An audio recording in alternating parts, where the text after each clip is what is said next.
Hey, everybody. Thank you so much for joining us today on episode number 262 of the Real Life Runners podcast.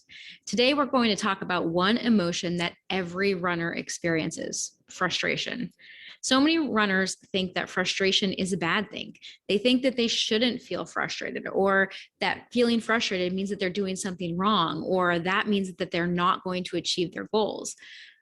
This leads them to doubt their ability, jump from plan to plan, and allows short-term setbacks to derail them from long-term goals. But what if instead we just start to see frustration as part of the process? So today we're talking all about frustration. We know this is something that all of us experience it. I experienced it multiple times today. Yeah. Just today. Yeah. And so what we inside and outside of running. Yeah, totally. So what we want to do here is give you 3 steps to start this process so that frustration is something that you can use instead of just constantly fight against or like push down and pretend like it doesn't exist, because it exists and we all deal with it. Yeah, we all handle frustration on a daily basis in running, in life, in work, in family, in relationships. In trying to outline a podcast to record it. Exactly. We are a little late recording this podcast because, sometimes things don't always go smoothly. And when things don't go smoothly, a lot of times frustration is the emotion that a lot of us experience. It's episode number 262. I was trying to create an outline about marathons because it's 262, and the outline it did not come together. Oh, that's what you were trying to do. Yeah. That's why you were so frustrated. Yeah, it was not coming together all the way that I wanted to. It was just confusing. And so now we have an episode on frustration, which is spot on. It's pretty spot on for like the whole process of outlining that. Yes, and also indeed. For marathons, like there's going to be plenty of frustration if you decide to train for a marathon. And so you can use this. So yes, 262. Now I understand why you were like in that spot today. Because like Kevin was in this weird spot where I'm just going to take a little tangent here. Like in trying to, because we love to be real with you guys, right? It's true. And so I asked Kevin, he was going to outline this podcast episode for us. And he was like trying to explain to me what he was thinking about. And I wasn't getting it. I'm like, why don't you just outline it and then like process through your thoughts? Because a lot of times that's one of the things that helps Kevin process his thoughts is like by writing things down. And when I read through the outline, I just still wasn't understanding it. And I was like, and then I could tell you were just like exasperated by that point. Could you just explain it to me? I'm like, you've just read a page and a half on it. What do you want me to explain? Read it and get it. And I'm like, it doesn't make sense. Which so is the frustration I get sometimes when I teach my kids. I'm like, I just explained it to you for 40 minutes. Now just solve the problems. And they all look at me like, I don't know what Pythagorean theorem is. Yeah. But it wasn't exactly about marathons. It was kind of like a roundabout training plan thing that you had kind of talked about. But yeah, now I understand though, and you had mentioned this a couple of weeks ago too, that 262 as we were approaching episode 262. Yes. Okay, so now I can understand where some of that frustration is coming from. So that's perfect, actually, for today. So let's talk about this 3-step process. And this is something that you guys can use when it comes up in your running. This is something that you can use when it comes up in any area of your life, because like you guys know, we think that running is essentially just that metaphor for life. And it's one of the tools and the vehicles that we can use to evolve into better, not better, but the next version of ourselves. We can use it to grow into the next version of ourselves and to continue to evolve.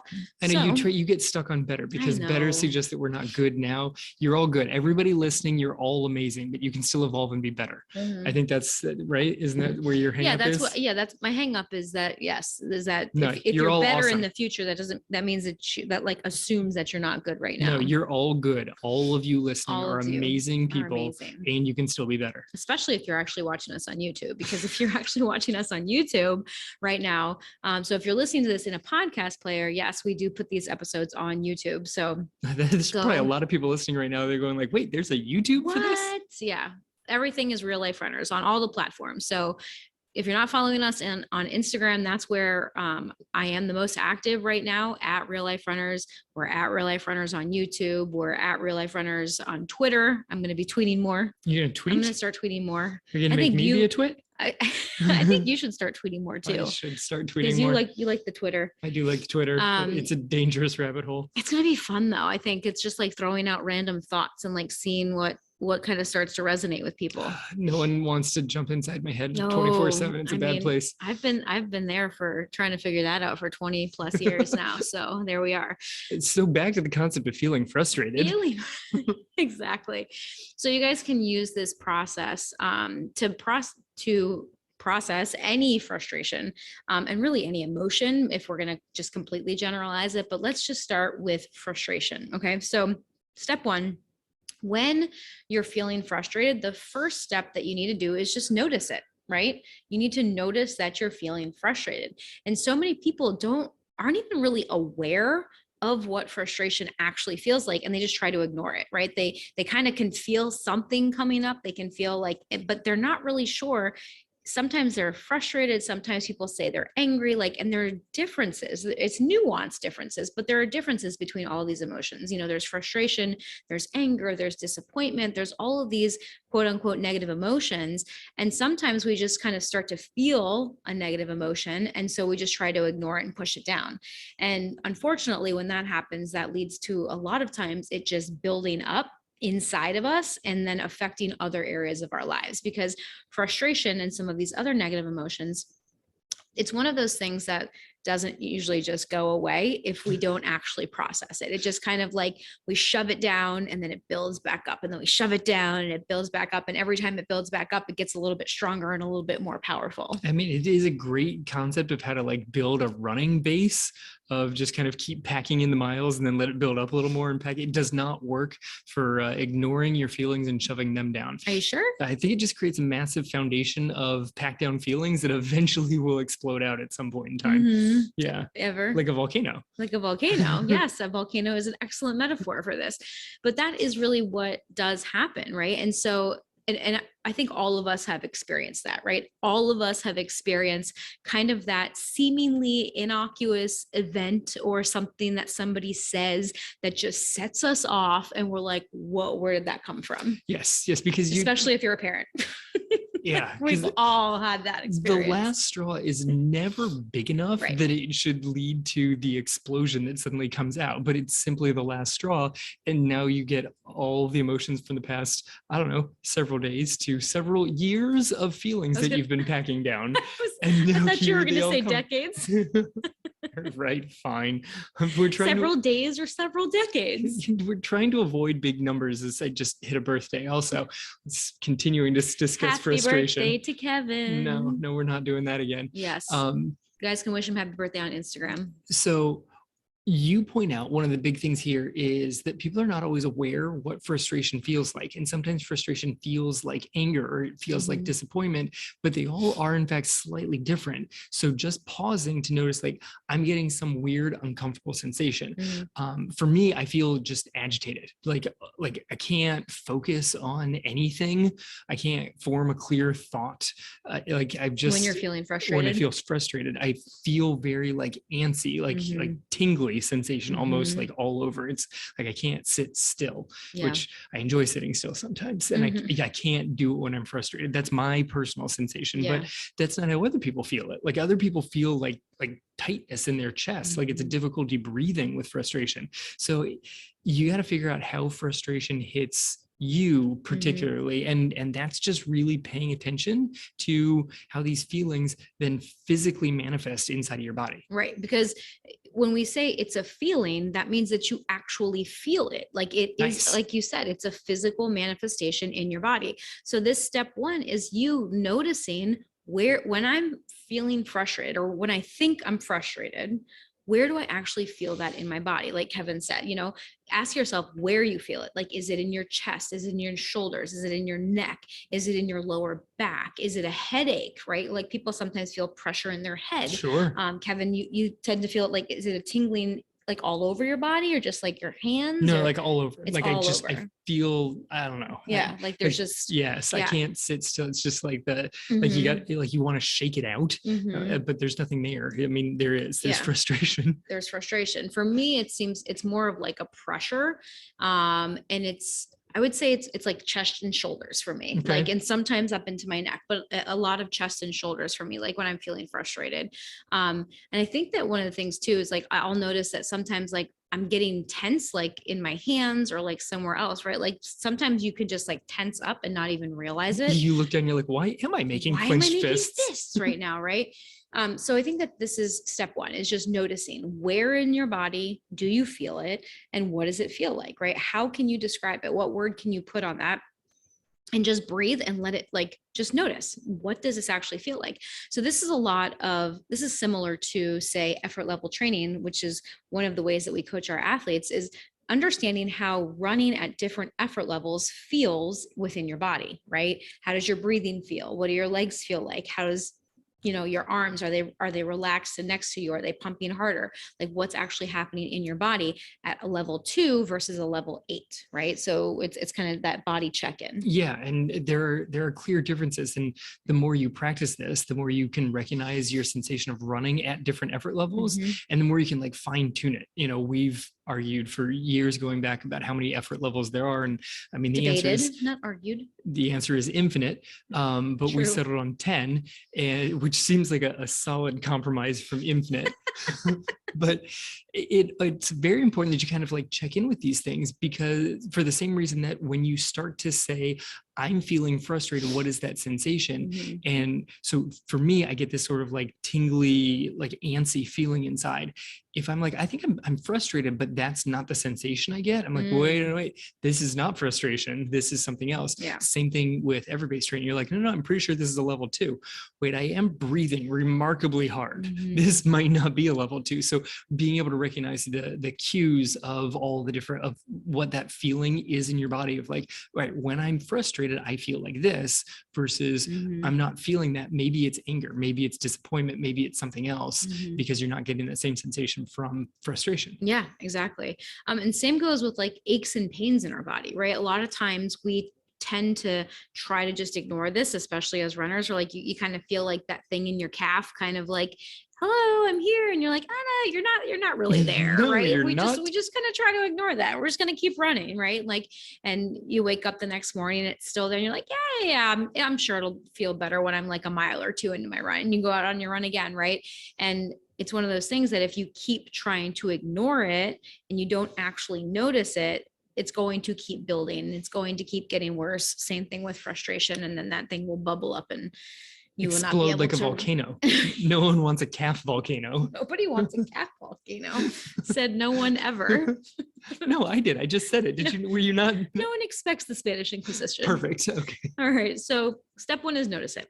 Step 2, after you notice it and you actually see how it actually feels within your body. Okay. Step 2 is to actually accept it, right? We can accept that frustration is there, because so many people think that frustration is something bad and it's something that we need to fix, and then that means that there's something wrong with us. That means that we're doing it wrong. That means that we're not good enough, right? In some way.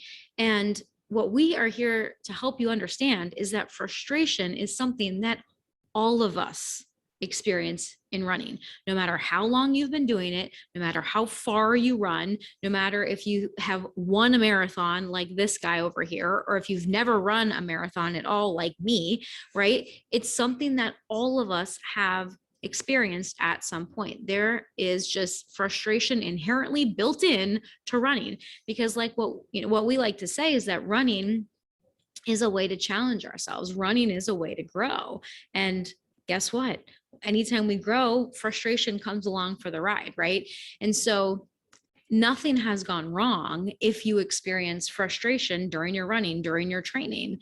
And another thing that's important to keep in mind is that when we fight something, like if we try to pretend that like frustration's not there and we try not to accept it, like, I'm not going to accept this, like I'm going to fight against it, like we actually give power to that thing that we're fighting against. Yeah, you can't actually defeat frustration with willpower. No. Like it doesn't work. Like you're just frustrated and then you're going to try and like physically battle your emotions. Like that's not going well. So then you're just still frustrated. Possibly now you're more frustrated that you weren't able to shove the frustration down. Then you're going to end up taking that out on the people around you, which is not a healthy process. Like you're still frustrated. You're not getting rid of frustration. You may be venting, but you're not actually ridding yourself of frustration. You just have to accept, yes, I'm frustrated now, and just be frustrated.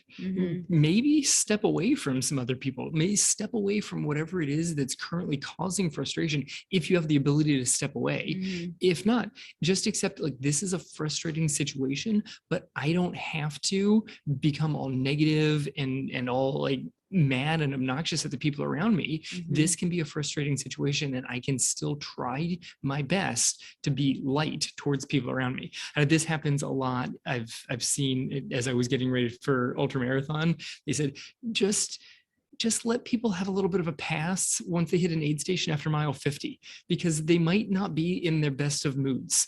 When it was like, so I tried to make a conscious effort as I hit aid stations. I know that I'm frustrated. I know I'm not going as fast as I wanted. My stomach is hurting, but I tried to not be a jerk every time I showed up at an aid station. For and us, for you guys, like, you guys were driving along in the car, doing your best to take care of me. So there's no reason for me to be all mad at you guys. It's yeah, because you knew it wasn't us. Like, right. You were frustrated at how your body was feeling. Right. So yeah. don't take frustration at one thing and take it out on the people around you, because that's not helping anything. Well, and here's the thing too, right? Like, if we can actually stop fighting it and giving our power to that thing, then we can actually take our power back by just accepting it, right? Like, if we can accept it and just accept, like Kevin said, that frustration is there. I'm feeling frustrated right now.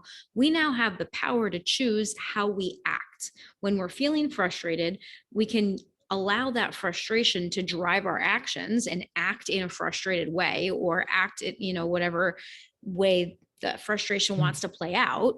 Or we can choose to act in a different way. We can choose to kind of just accept, okay, frustration is here, but that's not how I'm going to act. That's not what I want to act from, right? Yes. I want to act from love, or I want to act from patience, or I want to act from gratitude. Like, I know my family's out here giving up their whole day, their whole weekend for this. Like, Yes. I want to act from gratitude. Even though I'm frustrated with my body, I can still be grateful that they're here. Because you can be experiencing frustration, but that doesn't have to be the only thing that you've got. Yeah. Like, you pointed out a couple of examples. I'd like to act from gratitude or love.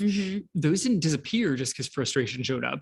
Frustration just might be still available. They're still available. Yeah. Frustration just might be trying to, shove those feelings down. It's trying to make itself to the forefront. That's what makes it so frustrating. Well, I think that that's a really important point that you point out, is that there can be multiple emotions that all coexist, right? You can be frustrated, and you can even be frustrated over one situation and just kind of compartmentalize that sometimes, which is kind of the opposite of what we're talking about here, because we were talking about how frustration can bubble over into other areas of our life. But that's a lot of times if we're trying to ignore it, or if we're trying to fight it. But if we just accept that it's there and it just is kind of part of the process sometimes, then it actually starts to get a little smaller. If you've ever noticed, right? Like, even if we go back to step one, where we're just noticing it and allowing that frustration to be there, and just saying, okay, where do I feel it in my body? What does it actually feel like? And you're just breathing and trying to notice this. You'll probably notice also that the intensity of that emotion will start to lessen over time, right? Because if you're actually just noticing it and accepting it and allowing it to be there, you are then taking back your power over that situation. Well, that's the story of the trouble tree. The trouble tree? Yeah. Tell me. Yeah. So a guy was driving his coworker home, and he stops at the guy's house and lets him out. And before he drives away, he notices that the guy goes up to a big tree in the front of his house. And he reaches into his pocket, doesn't take anything out, but he reaches into the pocket and then touches one of the branches on the tree, and reaches into the pocket and touches another branch on the tree, reaches into a pocket, touches another branch, just keeps touching random branches on the tree.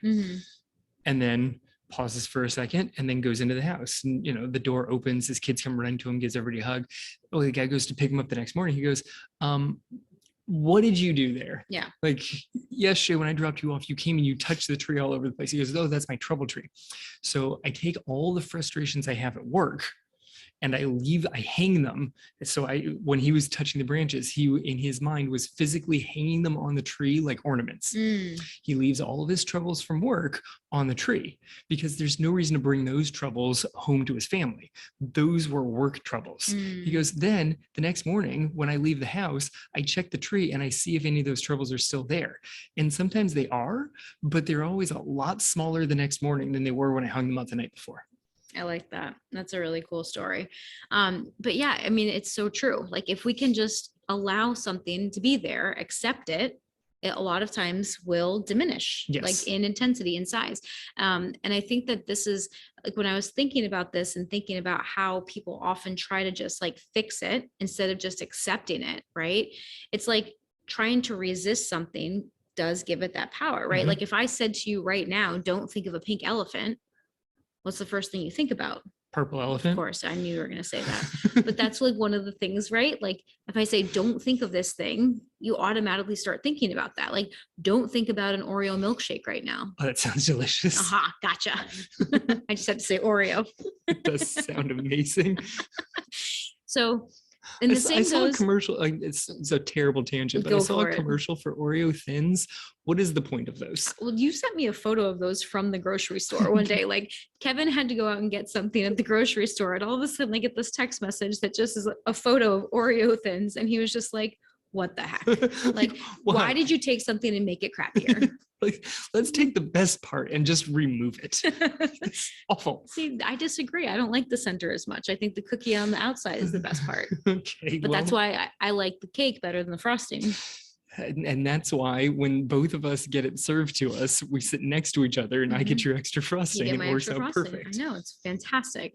But like going back to like fixing things, you know, one more example that I like to throw in here is trying to fix a relationship instead of accepting it for what it is. Now, we all have these relationships in our lives, right? Maybe it's your spouse that does something that drives you crazy. Maybe it's your kids that aren't listening to you at 13 like they used to when they were 6, right? Like maybe it's your mom that is now retired and you thought was going to, you know, want to babysit your kids all the time. And all of a sudden she had decided she wants to have her own life, not speaking on experience on any of these things, None by of the those. way, None of those at all. right? But like, so oftentimes we want to fix things and make them go back to the way they were, or fix things, or just not accept that things have changed when in fact they all have, right? And we think that there's something wrong there.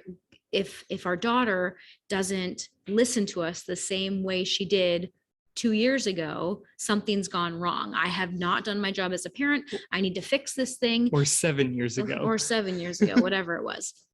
Right? Or 6 months ago. But like, or instead I can just accept, like, she's 12, she's turning 13, and she's starting to try to gain more independence. She's trying to figure out who she is and how our relationship works as mother and daughter, and how she wants to respond to the rest of the world. And this is a very confusing time. And she's got hormones that are going on and like all over her body that are raging and swinging moods from one thing to another, right? And there's all these other things that are happening. Nothing has gone wrong here. There's nothing I need to fix. She's wonderful and she's developing and she's becoming the person that she's going to be. And all of these situations in her life are happening for her to help her grow. And so if I can just kind of accept that, like, yeah, this isn't my baby when she was 6, right? Or 8 or 10.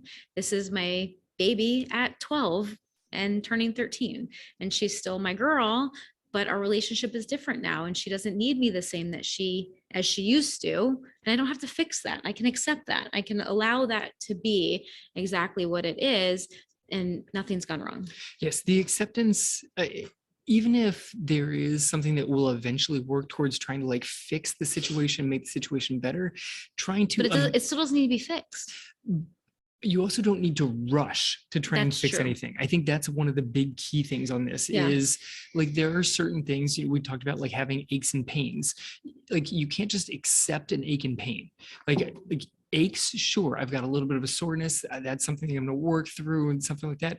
But pain, unless it's something super, super acute, like this was always the joke at my high school, is it didn't matter what you had going on. When you went to the trainer, they would give you a bag of ice.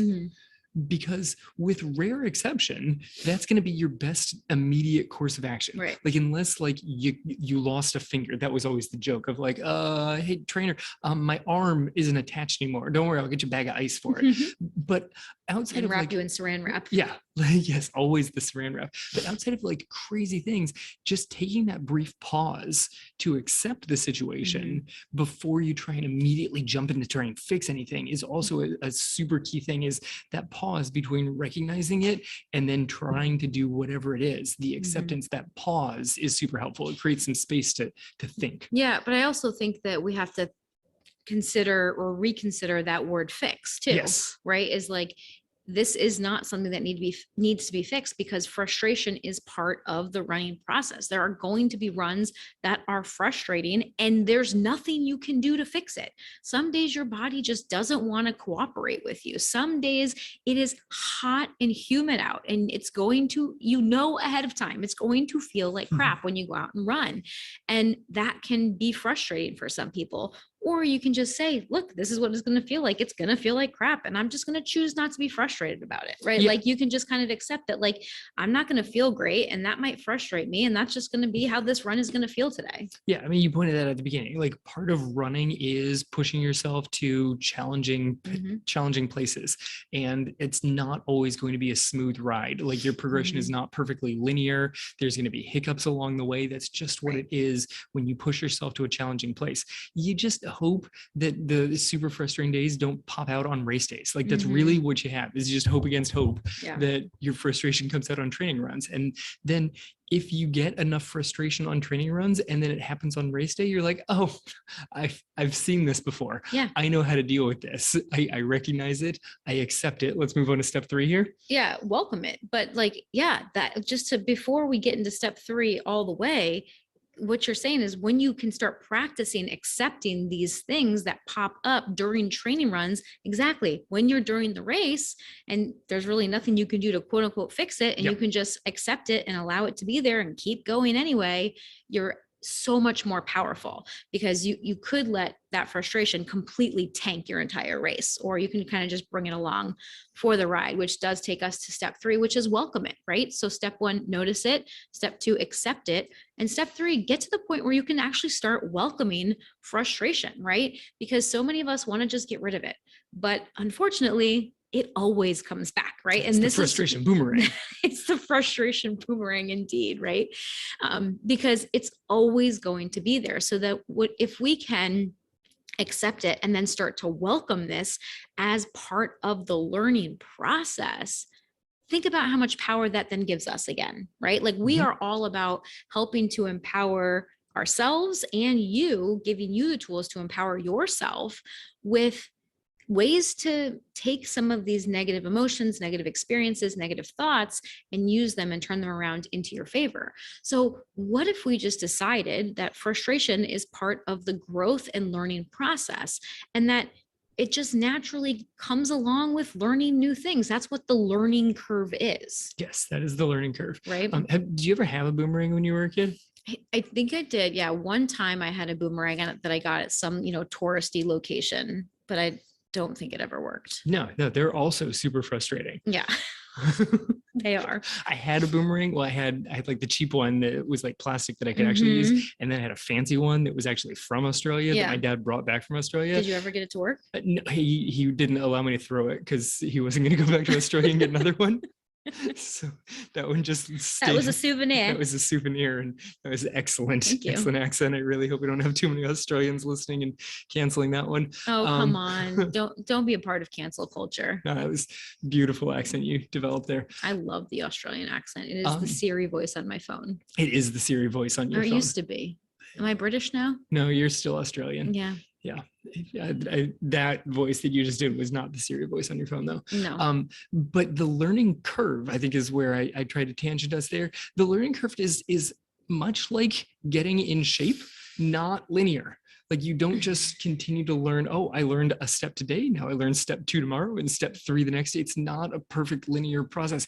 And frustratingly, sometimes it's really slow at the beginning.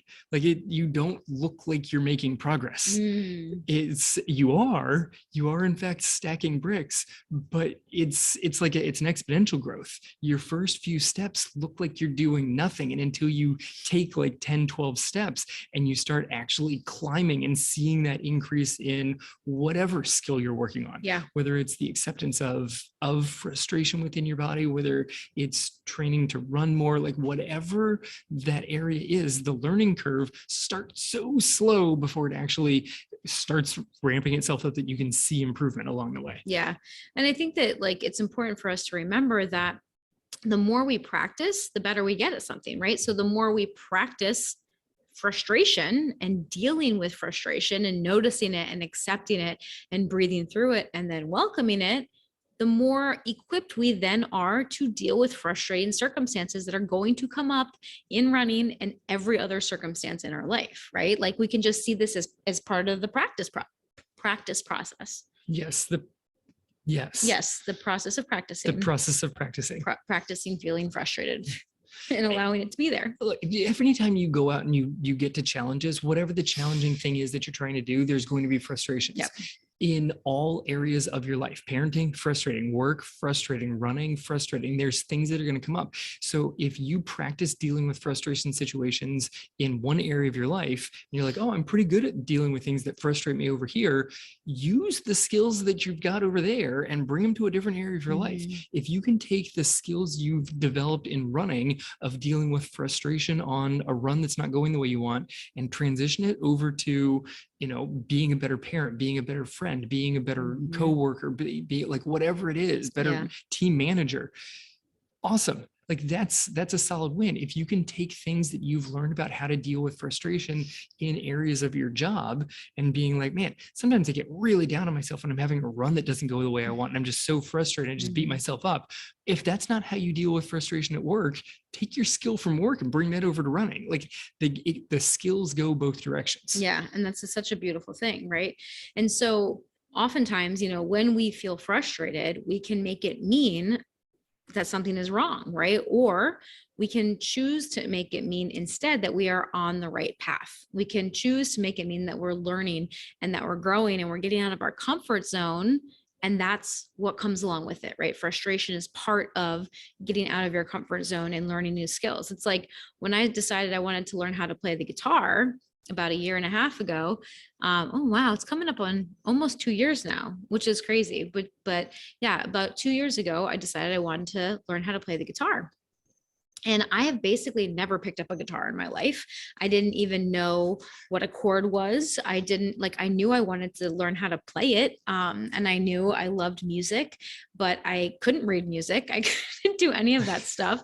And I didn't like so anyway, I found a friend of mine that was able to teach me some chords on the guitar. And I remember she said something to me about like, okay, now, we're going to do an A chord or whatever. So we're going to put it on the 2nd fret. And I'm like, what's a fret? I don't know what a fret is. I literally know nothing. Right. And so there was a huge learning curve. I know that the thing I'm holding is a guitar and that's it. And then I strum it. Ooh, damn that I strum it. I knew that I had to strum it and I knew that my fingers were supposed to do something up here on the neck. It makes a weird claw up here. Yeah. And so I didn't know really anything. And so my learning curve was pretty big. And when I first took the guitar, my fingers would not hold the strings at all. Like I could not physically make my fingers go into the right position and stay there to actually push down on the strings of the guitar.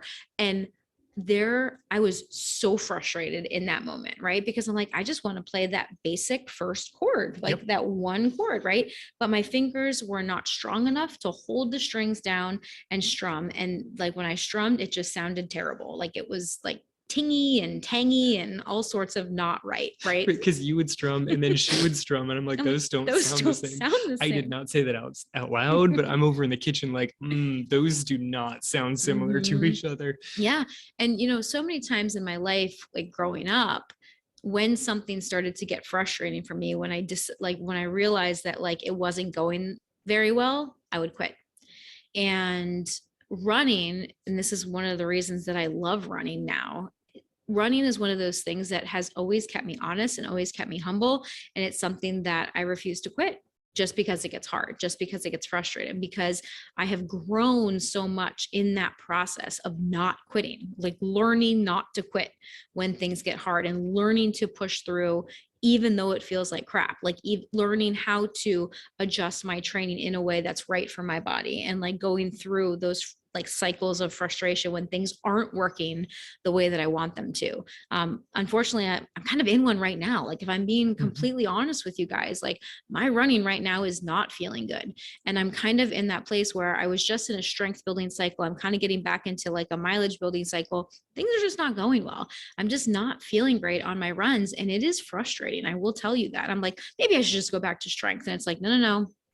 This is where we are right now, right? It's getting to that place where I can allow the frustration to be there. And now I'm going to make some adjustments to like accept where I am right now, accept that I'm kind of in this frustrating phase of my running for some reason. I don't know how long it's going to last, right? But I'm going to try to make adjustments to try to shorten the amount of time. But ultimately it's going to last however long it's going to last. Yeah, that's until I can figure it out. Yes. Right. And that's part of what makes it so frustrating is it's hard to see the end line of it, is you're not sure when you're going to be to the other side of it. Yeah. But are you committed to the process? Yeah. Right. Like how dedicated are you? How committed are you to whatever your goal is? And are you committed enough to allow frustration to be there and still keep going? Right? Like, let's bring it along for the ride. Let's bring some doubt along for the ride. Like, I doubt that I'm going to be able to achieve this goal, whatever goal you have. Like right in the back of your mind, maybe there is a little shred of doubt that you're going to actually be able to achieve that goal, especially if it's a big goal. All right, doubt, let's go. Right? Let's come on along for the ride. You're allowed to be there, and we're going to do it anyway. Right? Frustration, you're allowed to be there. I'm going to keep going because I'm committed to doing everything I can to try to achieve that goal. That's why you need a little strength training, because you're carrying down frustration along the way with some of your goals. And they can get pretty heavy sometimes. Right. And until you notice them, accept them, breathe through them, and then they start to get a little lighter. Well, yeah. Once you welcome them, sometimes they run along on your journey and you don't have to carry them and drag them kicking and screaming the entire time. Like that's how frustration acts. Yeah. Like it's a whole lot easier. It's a tantrum. Yes. Like frustration is literally a kid throwing a tantrum. Like you've seen these parents in stores before. Maybe you've been one. You probably don't want to admit to being one, but dragging the screaming, kicking kid out of the store, that is not the easiest way to move a child. But if you could just pause for a second, except the kid is super frustrated, and welcome the frustration for a second, try and figure out where it's coming from, like see what's going on. Sure, you may still have a frustrated kid, but they might not be kicking and screaming. And eventually you're going to be able to get out of the door without as much, force needed, perhaps. Yeah. I mean, I think that's like, we all want to try to like muscle our way through things, right? Yeah. And especially as runners, right? Like I was even we're starting to have some summer cross country practices with our high school kids. And, one of the girls was kind of telling me about a bullying situation that she was unfortunately involved in. And I said, well, what did you do? And she's like, I ran. I was like, what do you mean? She's like, I just ran away. Like I ran away from the problem. And it's like, so many times that's what I think we try to do as runners too. We try to just kind of run away from our frustration, run away from our problems. And I think that maybe some of you listening to this episode, even as we're talking about this idea of just accepting frustration and allowing it to be there and processing through it, that can feel very uncomfortable for you, right? Because you're like, I am running to try to get away from my problems. I'm running to try to relieve stress in my life, because running helps to just like, I can just run it all out, right? I can just leave it all out on the roads. And that maybe that works for you. And maybe that has worked for a while, but at some point that's probably going to stop working, because oftentimes, like we've talked about in some recent episodes, if you use running as therapy and if you use running to try to get away from some of your problems and to kind of run out that frustration, a lot of times you end up pushing too hard. too often, and that ends up injuring you or burning you out or making you feel really, really tired. And so then you're not making the progress that you want to make, which can then lead to more frustration, right? So you can see how it gets into this nasty cycle. Yeah, the So frustration cycle. instead, if you can allow frustration to be there and just kind of process through it, notice it, accept it, welcome it, then you can actually move forward from it and not let it be something that holds you back anymore. Actually allow it to be something that tells you that you're moving in the right direction. Like we said, tells you that, yep, if I'm feeling frustrated, that probably means that I'm doing this right. Yeah, I mean, that's really what it is. This frustration can be a sign that things are actually moving in the perfect direction. Right. Sometimes not, right? Sometimes they're a sign that you need to adjust and make some changes, like especially like what we were talking about before with aches and pains. Like you don't want to just ignore things and just accept them. Like sometimes it means that you do need to adjust, but that's when it gets to be very important for you to have that honest check-in with yourself and say, okay, what is causing this frustration?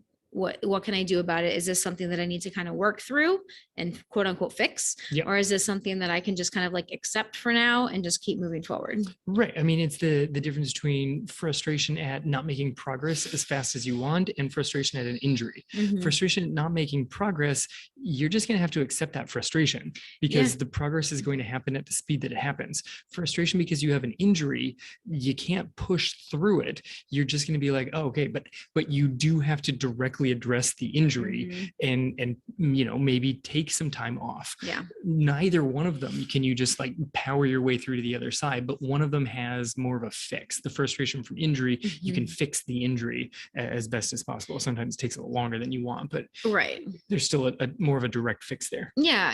And hopefully that's not what you guys are hearing. Like it's not that like frustration just means like let's just keep going. Like there are definitely some times where it is important to kind of take that step back and address what is actually causing that frustration.